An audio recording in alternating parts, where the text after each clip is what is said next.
parallèle de ce parcours académique, j'ai toujours été très engagée dans plein d'espaces d'engagement offerts à la jeunesse. J'étais membre du conseil communal des jeunes de ma ville, membre du conseil de la vie lycéenne, j'ai fait un service civique et surtout j'ai été scout chez les éclaireuses et éclaireurs unionistes de France à partir de l'âge de 11 ans. Et je n'ai arrêté qu'au moment où j'ai été élue maire, en gros. Pour prolonger l'émission diffusée sur France Culture le dimanche 21 août, Soleil le rendez-vous protestant, dans laquelle je traiterai du scoutisme protestant avec plusieurs invités, je vous propose aujourd'hui de venir avec moi à l'intérieur de l'hôtel de ville de Poitiers pour rencontrer la jeune maire Léonore Monconduit qui nous fait la joie de nous accueillir pour nous parler de son parcours, notamment à l'intérieur des éclaireurs et éclaireuses unionistes de France, qui l'a conduite à devenir l'une des plus jeunes maires élues lors des dernières élections municipales dans une grande ville française. Alors on y va. Alors je suis Léonore Monconduit, je suis aujourd'hui maire de Poitiers depuis juin 2020. J'ai 32 ans. J'ai grandi à Poitiers où j'ai fait tout mon parcours scolaire et le début de mon parcours universitaire. J'ai terminé à Paris. Je me suis formée en politique éducative internationale, ce qui m'a permis pendant 4-5 ans de travailler pour des structures comme l'UNICEF pour le développement de l'éducation dans le monde. Et en parallèle de ce parcours académique, j'ai toujours été très engagée dans plein d'espaces d'engagement offerts à la jeunesse. J'étais membre du conseil communal des jeunes de ma ville, membre du conseil de la vie lycéenne, j'ai fait un service civique et surtout, j'ai été scout chez les éclaireuses et éclaireurs unionistes de France à partir de l'âge de 11 ans. Et je n'ai arrêté qu'au moment où j'ai été élue maire, en gros.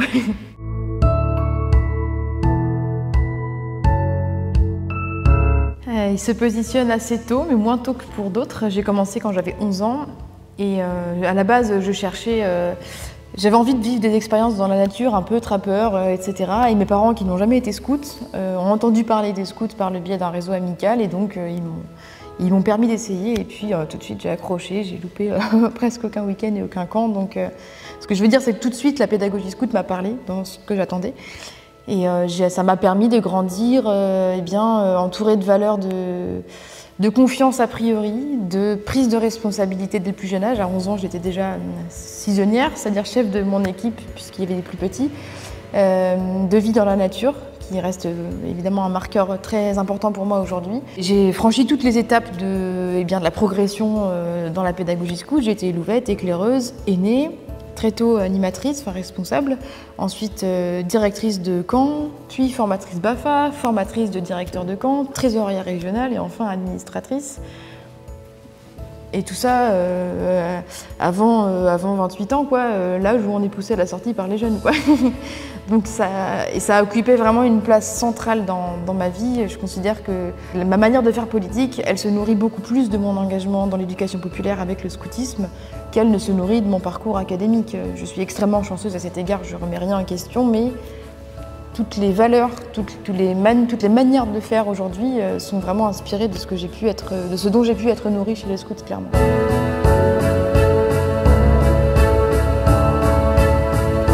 Alors plusieurs choses. D'une part, je pense que vraiment ma sensibilité écologiste se nourrit de la pédagogie scout à l'égard de la vie dans la nature. Alors j'avais aussi des parents qui étaient un petit peu sensibles à cette question-là et qui ont contribué à mon éducation militante là-dessus. En fait, les scouts, c'est vraiment un mouvement d'éducation à l'environnement qui ne dit pas son nom, qui se revendique rarement comme tel, mais qui en réalité part de principes extrêmement forts. On arrive en camp, on arrive face à un champ vierge, on s'installe dessus pendant 15 jours avec toute une vie qui fonctionne parfaitement en harmonie et à la fin, il faut laisser le champ comme on l'a trouvé en arrivant.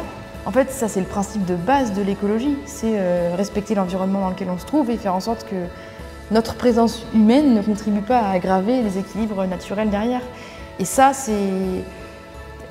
non seulement affirmer ce principe-là, mais fonctionner comme ça a été, je pense, extrêmement fort pour moi et vraiment, c'était très expérientiel et du coup, ça m'a vraiment nourri, ça a nourri mes principes écologiques, de même avec l'approche très sensorielle de la nature. Quand on est chez les scouts, on se rend compte que quand on est en camp, il fait nuit à 21 h, donc si on veut faire des choses après, il faut trouver des manières de s'éclairer. Et ça, c'est pas magique, c'est du feu et de l'électricité. Quand on se lève, il y a de la rosée dans la pelouse et donc on a les pieds mouillés, c'est la vie et c'est pas grave, mais c'est la nature, on la sent, quoi. Donc ça, c'est la première chose. Ensuite, je dirais que je garde vraiment aujourd'hui une appétence et un savoir-faire pour la dynamique collective. Chez les scouts, on fonctionne énormément en équipe, c'est jamais des aventures individuelles. Moi, aujourd'hui, je ne vois pas la politique comme une aventure individuelle. J'ai été élue au sein d'un mouvement qui s'appelait Poitiers Collectif, qui était un mouvement citoyen soutenu par des partis, mais qui se fondait vraiment sur des méthodes innovantes et ouvertes à toutes celles et ceux qui habitaient à Poitiers, quel que soit leur parcours politique. Ça, j'ai eu la chance de comprendre l'intérêt de ça et d'avoir les outils pour le faire grâce à mon parcours chez les scouts, et notamment d'animatrice, de formatrice, de directrice qui gérait une équipe. Et puis aussi, ce qui me reste, c'est le fait de... Je pense que j'ai été tellement portée par le fait d'être mise en confiance pour prendre des responsabilités dès le plus jeune âge qu'en fait... moi, ça m'a pas semblé... J'ai été élue pour la première fois en 2015 à la région Nouvelle-Aquitaine, parce qu'on m'a proposé.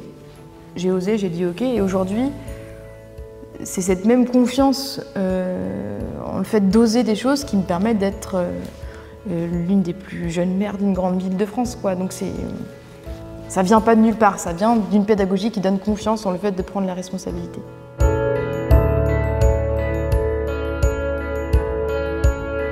Oui, parce que moi, je viens pas d'une famille protestante.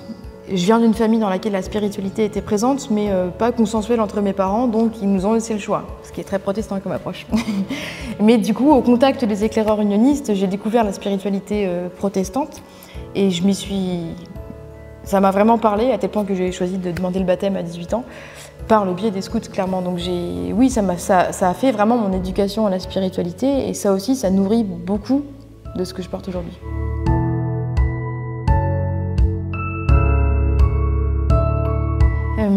Ça ne va pas vous surprendre, mais pour moi, le principal enjeu, parce qu'il s'impose à nous de manière extrêmement urgente, c'est la question de l'urgence écologique, que ce soit l'urgence climatique, qui se voit beaucoup, qui se ressent beaucoup, en particulier dans ces périodes estivales, mais aussi le problème de la biodiversité, qui est beaucoup plus invisible, mais tout aussi dangereuse pour notre avenir à court terme.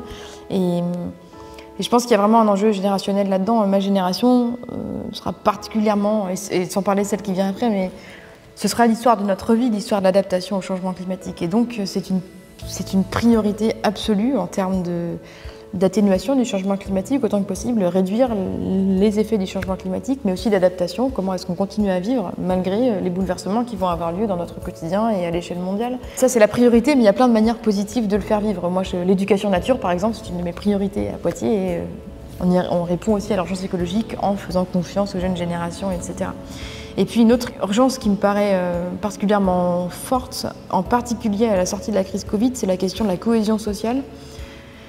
Je ressens le fait, et en étant élu local, donc au plus près des gens, qu'il n'y a jamais eu autant de fractures sociales dans la société entre ceux qui sont tout en haut, ceux qui sont tout en bas, entre les territoires qui ont peur d'être relégués, les communes très rurales qui votent massivement pour les extrêmes. Je pense que ça témoigne d'un sentiment de relégation. Et on affrontera pas les crises majeures, que ce soit les crises environnementales ou qui sait une nouvelle crise sanitaire, si on est fracturé par ailleurs. Le premier facteur de résilience d'une société, c'est la coopération, l'entraide, comme le dirait Pablo Servigne, mais c'est la capacité à être ensemble, à travailler ensemble, à construire des solutions ensemble, et ça me semble de plus en plus absent dans la société, et donc à reconstruire.